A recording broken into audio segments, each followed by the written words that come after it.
He says if you go to war, two are better than one, because one will be prevailed against, but it is hard to fight two.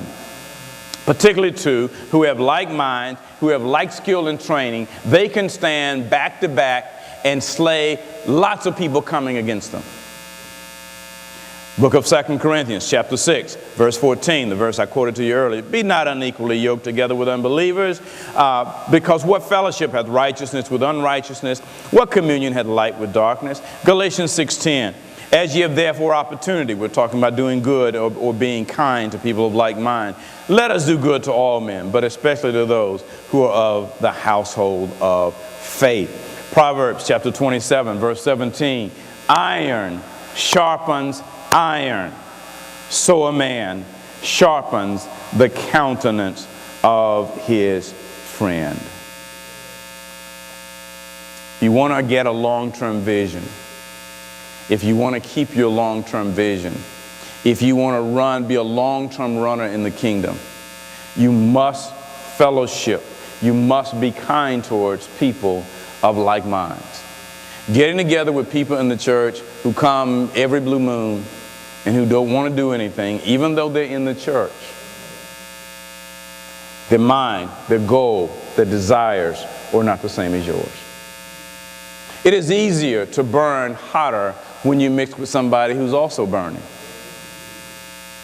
But if you're with someone who does not have any fire in them and has no desire to have fire, more than likely they're going to help extinguish yours.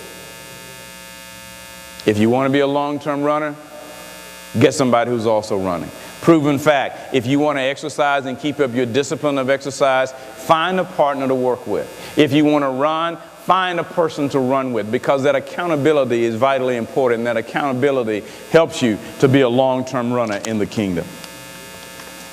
Look at Ruth and Naomi.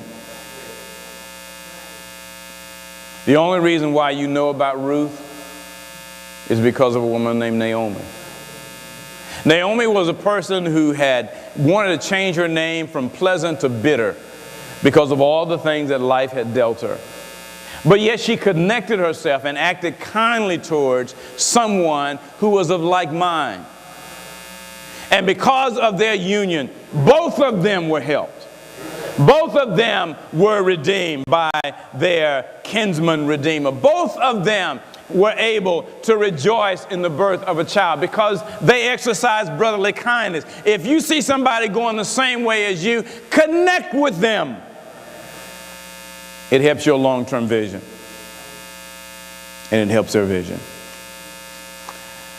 I'm going to go ahead and sneak this last one in. Please be patient with me so I can get this taken care of. And add to verse 8. Add to your brotherly kindness charity. Charity is another word for love. It is the Greek word agape. It is the thing that makes everything work the way it should work.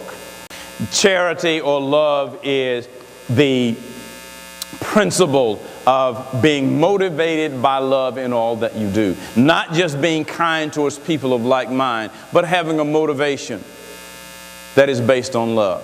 Anything that you do, that love is your motivation behind it, God generally will bless it.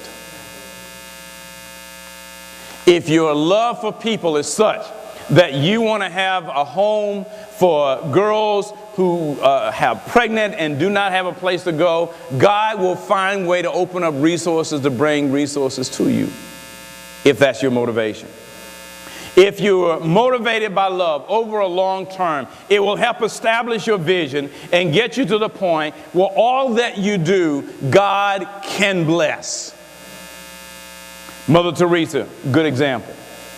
Gave up her wealthy family. She was from an affluent background. She wanted to be a teacher. She gave it all up to go and minister to the people who were undesirable. And God blessed her efforts.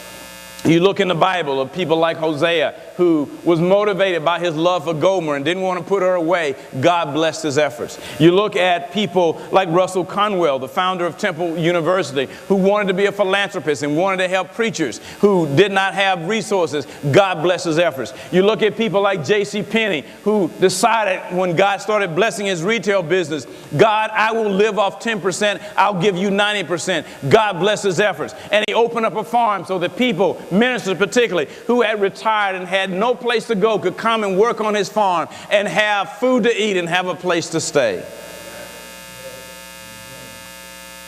Because his actions, his vision was motivated by love.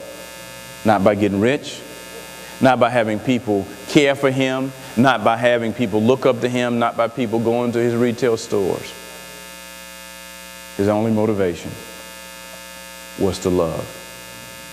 John 3:16, God so loved the world that he gave his only begotten Son, that whosoever believes in him should not perish, but have everlasting life.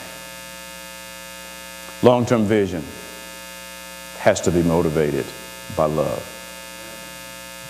Two brothers were playing one day in a sand barge. And as they were climbing the hill, one of the sand hills, the sand gave away. The brothers fell into the sand. The parents of the brothers, when they found out or when they discovered that they did not come home for dinner, decided to organize a search party. And so they organized a search party. The search party went out and they finally found the younger of the two brothers with his head just slightly out of the sand, unconscious. When they saw the younger brother, they started digging around him and they dug out to his waist. And when they got out to his waist, get down to his waist, he became conscious again. And they began to ask him, "Where is your brother?" And he said to them, "I'm standing on his shoulders." The point of the story is that whatever you do, let it be motivated by love. Sometimes in doing things out of love, it's going to require a sacrifice. But if you want to have great long-term vision,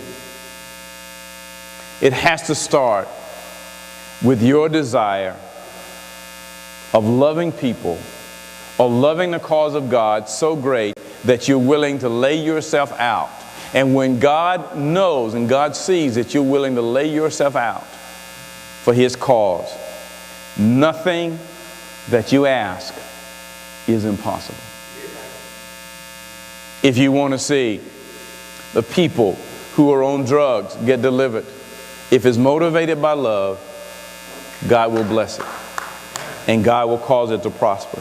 If you want to see people who are suffering with AIDS have a place to have the medical equipment and the medicine that they need, nothing is impossible. But it has to start with love. The verse says this, "And put on love, which is the bond of completeness."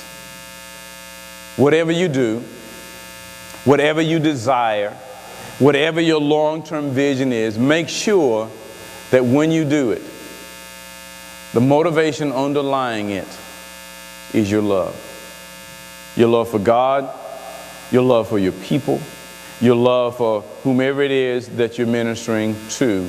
And when it is motivated by love, God sees to it that the resources that you need come into your hands.